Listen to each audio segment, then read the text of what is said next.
Hola, mi nombre es Dalia Carolina y les voy a hablar sobre el trastorno de déficit de atención con hiperactividad, también conocido como TDAH. El trastorno de déficit de atención con hiperactividad es un trastorno del neurodesarrollo con base genética y elevada heredabilidad, en el que se hallan implicados diversos factores neuropsicológicos que provocan en el niño alteraciones de la atención, impulsividad y sobreactividad motora.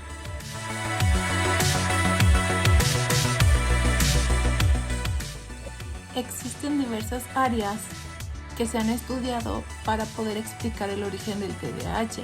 Una de ellas es la genética conductual.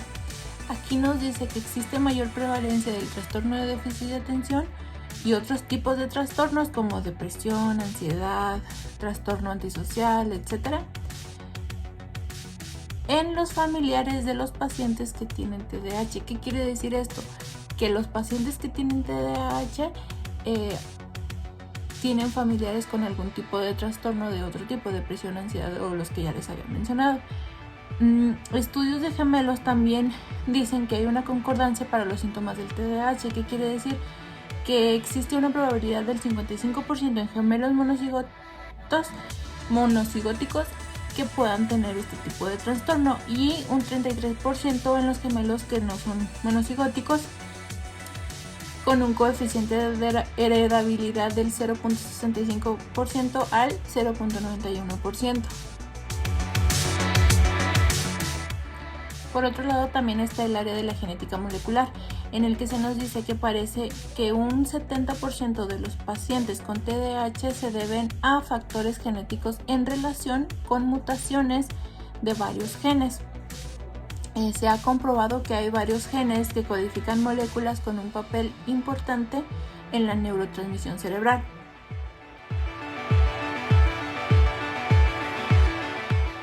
Existen también otros factores que pueden ser el causante de que alguien padezca trastorno de déficit de atención.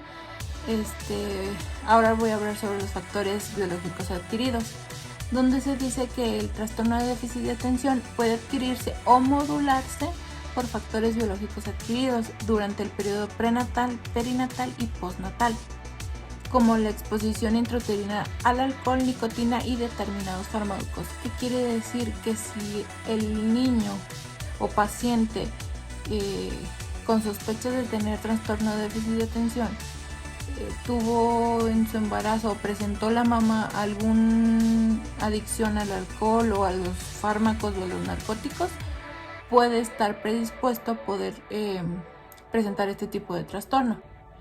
De igual manera, la prematuridad o bajo peso al nacimiento, alteraciones cerebrales como encefalitis o traumatismos que afectan el córtex cerebral prefrontal o una hipoxia, la hipoglucemia o la exposición a niveles elevados de plomo en la infancia temprana pueden provocar en el niño que pueda desarrollar el trastorno de déficit de atención. También se ha asociado el hecho de que las alergias alimentarias en los niños pueda provocar este tipo de trastornos. Sin embargo, no existen las suficientes investigaciones para poder comprobar que una alergia pueda predisponer a un niño a tener TDAH.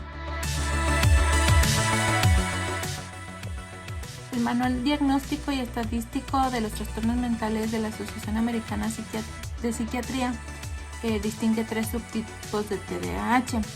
El primero es el trastorno de déficit de atención en tipo combinado. En este tipo de trastorno, el paciente va a tener dificultad para ordenar sus tareas, problemas para mantener la atención, tiende a abandonar una actividad por otro sin terminar el que ya había empezado, pierde u olvida objetos y parece no escuchar cuando se le está hablando. El segundo tipo de TDAH es en el que el paciente es atento con predominio del déficit de atención. Aquí el paciente realiza movimientos frecuentes con sus pies, todo el tiempo se está moviendo o todo el tiempo está moviendo sus manos. Se mueve con frecuencia de su asiento, se levanta constantemente de su lugar sin que se le ordene o sin que tenga algún motivo por el que levantarse y le cuesta entretenerse en actividades tranquilas. El último tipo de TDAH es el tipo hiperactivo e impulsivo.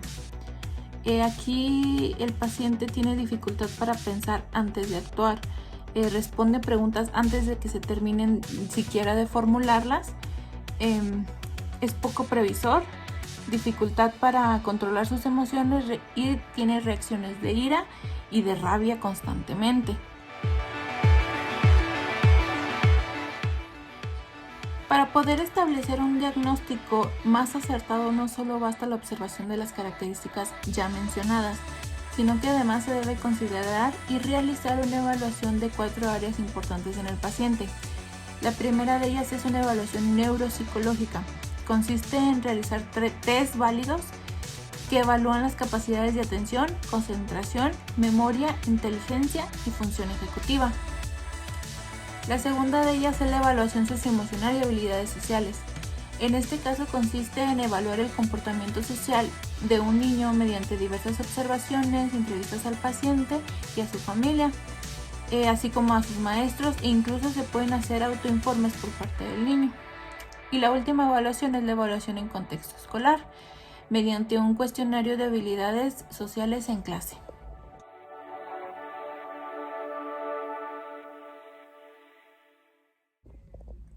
El tratamiento para el trastorno de déficit de atención con hiperactividad, exige un abordaje multidisciplinar, tanto pediatra como psiquiatra infantil, psicólogo clínico, neurólogo, maestro, logopeda y o psicólogo escolar. Las pautas de intervención psicoeducativa en el aula es necesario tener en cuenta que los docentes deben de estar informados sobre el trastorno, fortalecer una relación positiva con el alumno y tenerle un lugar específico para que desarrolle sus actividades. Además de establecer normas claras, elogiar al niño a menudo, recordarle sus tiempos flexibles para realizar sus actividades y de igual manera asignar un compañero de apoyo, estar en constante comunicación con los padres de familia.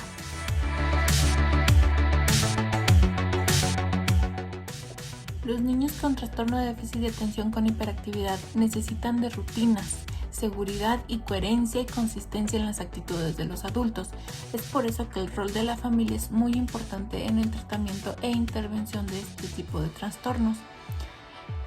Se les recomienda que las familias se les instruya a las familias en estrategias para el manejo del estrés.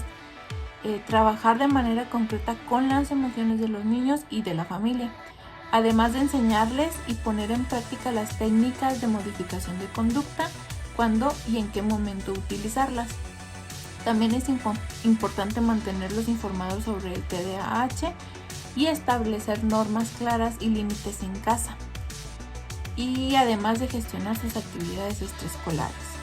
Pero sobre todo, tratar de apoyar y comprender al niño sobre lo que le está pasando y ayudarlo a tener un orden en su vida diaria.